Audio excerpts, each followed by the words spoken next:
azalaki nango bango bakokisi yango ala to remercier bango pe to pesi bango so balongonya ba continuer kana musala wana mais ba tiaka mbongo liboso te balinga biso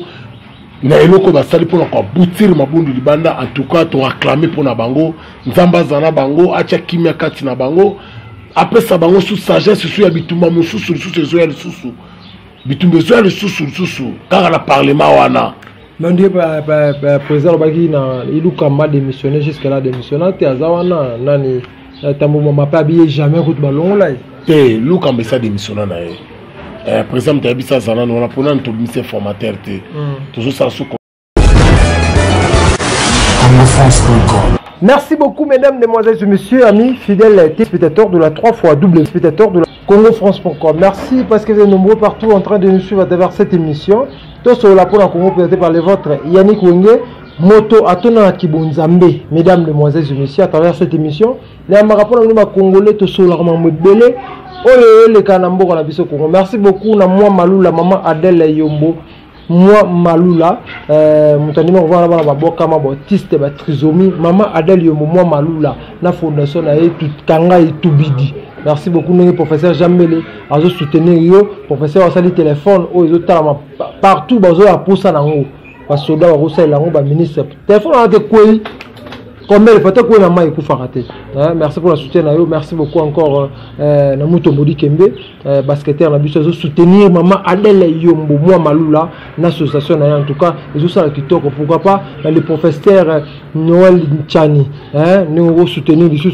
maman Adèle ils ont ça kitoko fort maman Adèle Yombo moi Malula. Mesdames et mesdemoiselles et messieurs, à travers cette émission tu reçois mon belé aux autres toujours Namoko na biso Congo avec les grands combattants Patin Zoko. Les grands combattants na peso mbote. Bonne santé. Vous avez madame. Ouais, merci Yannick Wenge. On a la bonne santé vous me bien. Merci peu na spectateurs au balanda biso ou bazora table Rolanda Congo France. Nicolas Belé ozo mona raté, ozo kanaté. Boni na solo ya mboka. Après président Kokabwana coalition FCC Cash Kokabwana. Analyse de Rogo Sala avant président ça la discours sur la nayo le discours ça la maki FCC Cash et Kabwani est-ce que Kabwani est solo tous allons avoir malouba mais bazala bon on cessé ça s'appelle professeur mon dans ça la téléphone là ni professeur Jambele. Professeur Jambele, merci naé. Azo ça la paix fierté à la communauté congolaise aux États-Unis. Mais à tout de la super table fond, on peut tout ça la campagne, peut campagne. Tout ça la campagne, professeur, tout de la biso peut téléphone ou en agence. Tout ça la peut campagne. Merci de sous na King Salomon, le millionnaire africain. Merci na Aaron Ilungo na Zobeng ambulance. Ya kate pour la recette, pour la recondate, ya pour la recette ça. Makamozolo bapona Congo pona makambo ya discours ya chef de l'état to sola ki na makambo de chef d'état zo sala ya ngana to lobaki yango to beta kimbele ke peuple congolais basangana peuple congolais to lobi trop peuple congolais boya to sangana to aboutir bato libanda toujours ba chaque émission to bana sala ngana zeleka peuple congolais to sangana po to aboutir bato libanda pour ça la biso nyonso ezalaki division ya Kabila na Félix yango tanto bana ko benga peuple boya to sangana to zala sima chef de l'état po to boutir bato yo pour ça la biso nyonso ekokisami et loko to zaki nango po ça ngwana boki chef de l'état lobi ki saluke banda musala e bandi c'est-à-dire à comme siko nde libre pour na conserver siko chez peuple na ye parce que d'abord azalaki alliance nandoki oto bengile ba Rwandais ba tutsi o ba ki na mboka na biso pona ko boma biso ba ki te ko ba tongela biso mboka alors to kumisa na nzambe to zonsa solo ko mo pa nzambe na ndenge ya tie division na kati ya coalition nzamba zo lokumu nzambe na tie division na kati ya coalition parce que peuple alelaki et ça quand to bande ko lela depuis 2010 Kabila must go, Kabila must go, Kabila must go, Kabila must go. Batu bakote ba jeune de prière, batu musu ba kenda ki na ba prière, musu ba kenda ki na ba nzela boy. Ti to ko mona pe lelo Kabila ke to sumo na mboka. Tangu mona mboka ye Félix Antoine Tshisekedi na zo benga sagesse à Salomon. Tangu ya ye pe ay ko sala alliance nandoki to bandi ko lela. Sata kote la bango bakabwana, sata kote la bango bakabwana, ngana to leli bana mboka, to soutenir chef de l'état, to ya na simana ye pour aboutir bato yo. Suka tanga monique peuple 100% plus de 75 bayena simanae ndepesaki makasi ke lelo akabwanana batu bandoki oyo baki koboma mboka na biso. Merci beaucoup, très bien répondu. Bandeko va comprendre, bandeko va comprendre tout ce monde a bitumba na parlement ti lelo mabunda azali banda bitumba na si to lobela ki on pera tout le monde a bitumba ti lelo mabunda azali banda réaction bio ba combattre bo mona ka onde ni ndema be salamaki malgré bitumba salamaki na parlement mutu azaka na besoin mwana koya ya mwana na libota na ya kumisaka nzambe kolunga ya mabunda eza pe tokumisa nzambe mponga na tolobaki yango ke mabundu aya na mboko te po servir peuple congolais baza barwande tutsi mabundu fakende sika uta tolobanga na yo pufane bureau ya mabundu bomoni yango lelo bato bazali na bureau ya mabundu barwande kaka ozolanda bayaki mpona koetufe mboka na biso nga na yo yaniki eza eloko biso tokokamwa te mpo eloko so tolobaki yango bitumba nyonso ezoleka na kongo eza biloko tolobaki nga na yo ke bitumba ezoya peuple tobongama bitumba ezoya ya makasi. Heureusement le peuple gagne toujours. Peuple a gagné quand a bitumba ngo. Badoka ba pesi ba député ba 15 000 de sali ba corrompre ba député, ko ba député ba déchoir mabunu. Wale zo ka engagé yo na bango bato bozo ki bomona ki ba 15 000 ngana mona ki te. Mais biso ka ngande peuple tozo gagner. Oh, nga victoire nanga que ça soit bazwa mbongo te mais le peuple gagne toujours. Biso na part na biso peuple tout ça toujours na victoire. Toujours na victoire. Tout ça toujours na victoire. Mais papa mola ndima ki ba pesa bon pour encouragement ba ni ba tuni habiter ba pesa mo pour toi mo encouragement des alara. Mais ba député to rolo ba ça va fonctionnaire pe à l'état. Bon, c'est tout à fait normal ba so bon na msana bango bazo sala mais au biso to encourager bango pour ça na biso yo kinango bango bakokisi yango ala to remercier bango pe to pesi bango so balongonya ba continuer kana musala wana mais ba tiaka mbongo liboso te balinga biso na eloko basali pona ko boutir mabundu libanda en tout cas to acclamer pona bango nzamba zana bango atia kimia kati na bango après ça bango sous sagesse sous ya bitumba mususu sous ya lisusu bitumba zo ya lisusu car la parlement wana. Mais on dit que président Obaki il a quand même démissionné jusqu'à là démissionné tu as zawana nani tambo mama pas habillé jamais route ballon là te Luka mbesa démissionné na président tabisa zana on a pona to ministère formateur te toujours ça sous constatation to ba ndenge ni to ministère formateur to to lingi to nommé ba small fish sous-souté to lingi to nommé ministre oyo ndenge tanto wo kaka ba kasafu ba nomma ba ministre ko ba Lumumba que ministre aille pour l'intérêt à peuple. Yango moni avant ton nommer formateur, to nommer sous le formateur nomaté. Aux Hollanda, tout ça la besoin de tout ça la souci à peuple. Yango na rose na sage à Salomon pour na ngai c'est le choix na nga. Ako nommer ce docteur Mukwenga. OK. C'est le choix na nga. Ako taper docteur Mukwenga. Aux Hollanda. Bato pe basas na souci pe à peuple parce que toko zong saka te ba bilongo c'est ça la kala ba gouvernement ya Kabila ya Mobutu kaka bango te to meka ko chape na bato basala na gouvernement te lokwa ba Mukwenyi ozolanda nde tout ça tout le monde Kabila na mboka mo akei a voyager déjà azo l'aise azo di discours azo loba mais ba pekisa ke ba ya na présence ke abima mboka abima Kinshasa te tout le monde azali banda Kinshasa. Non, problème ya Kabila naibisaka yo Lyon azu déjà Massas naibisaki ya pouvoir nango bomoni lelo ba nemi ba moni yango ke leader na bango bango ba kosaka bango mais ça na leader te pouvoir ne Kabila selon ye atika na yema ma politique soki Kabila lelo azo vivre na Congo grâce ya Félix Antoine Tshisekedi on azo benga sagesse à Salomon président à peuple soki lelo président peuple a lobby lelo et inde la Kabila sika zali ko inde la e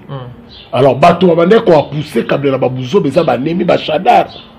ba tunda ozola na bande bande ko pousser Kabila na de yona bisaka yo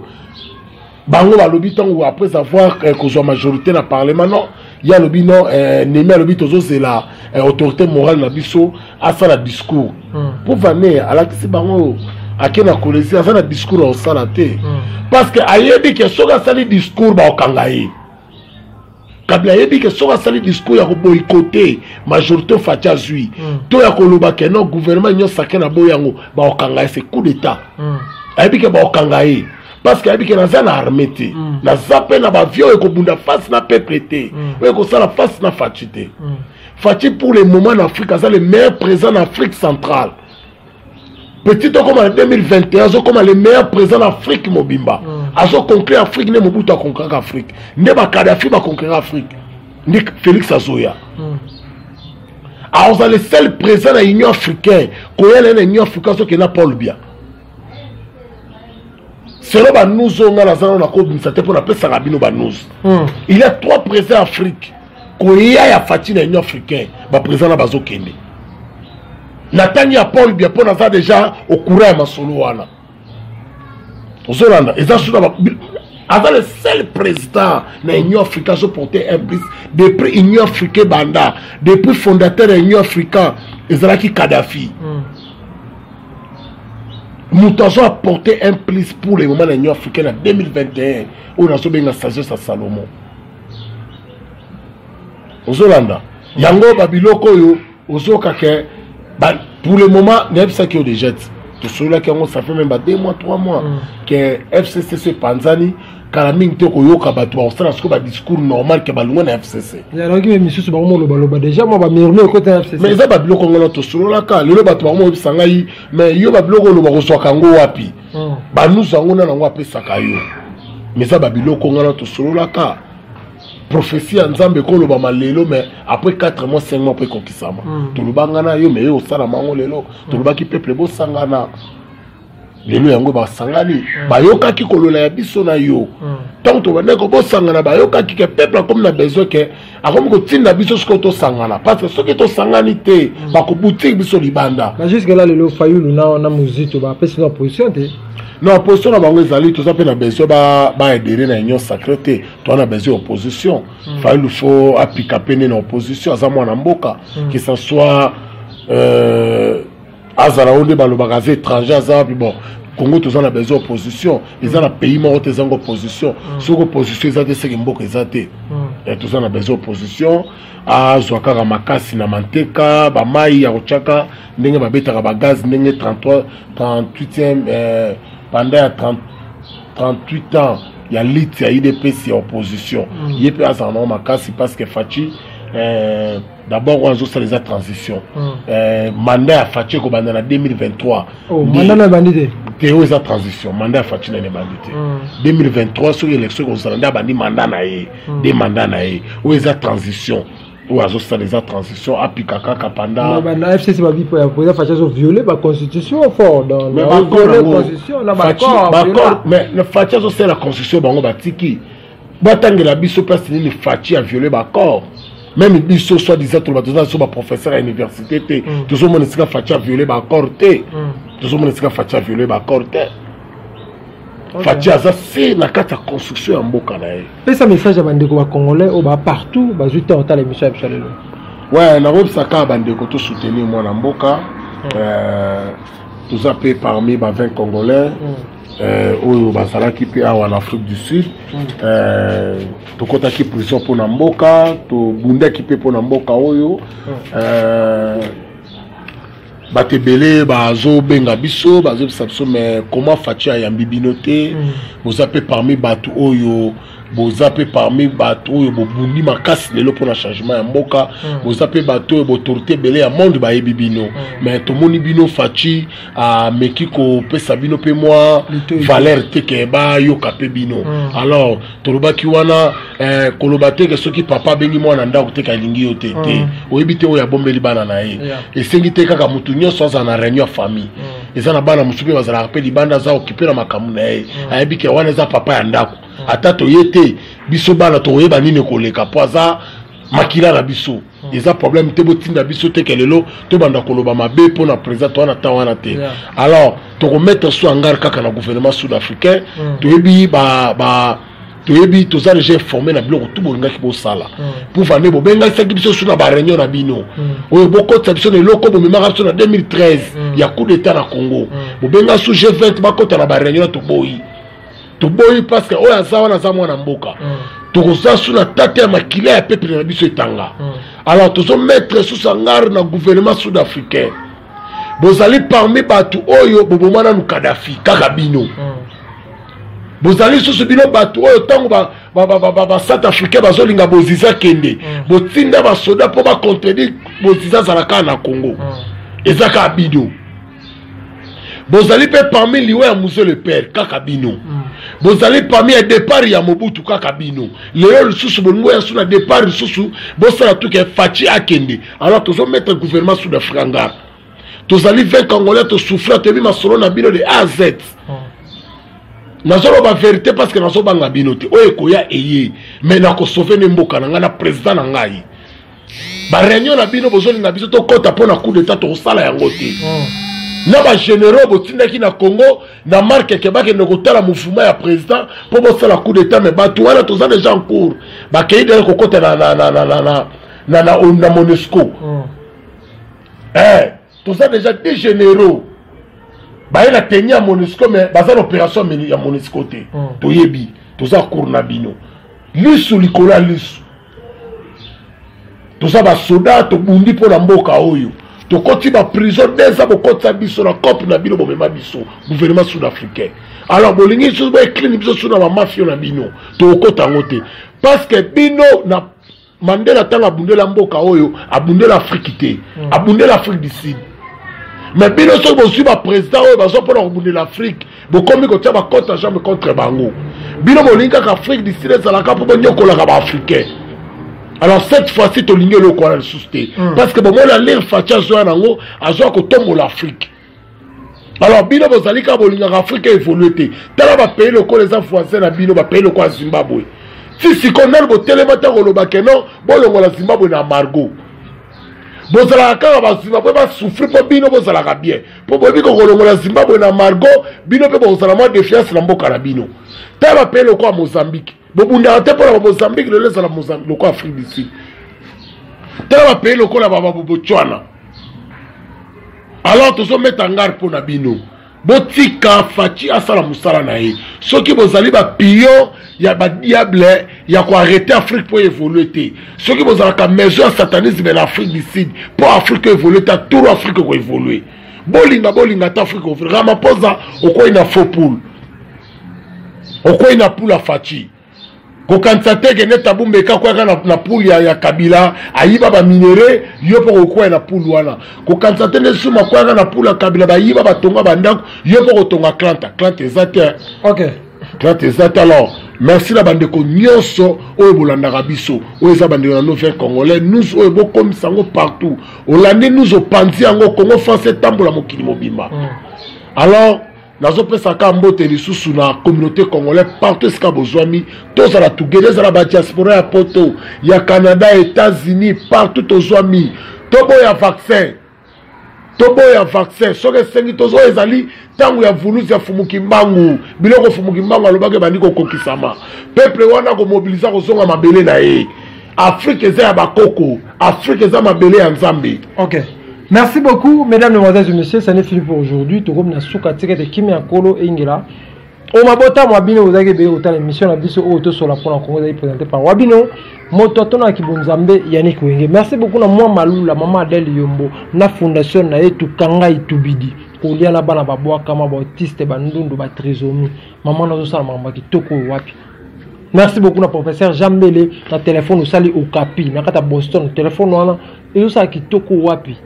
Téléphone on est raté, téléphone on a été coindéni. Merci beaucoup à tout le monde qui a suivi cette émission. D'ici là, portez-vous bien avec l'espoir de vous retrouver au prochain numéro. Et salut. Écoute,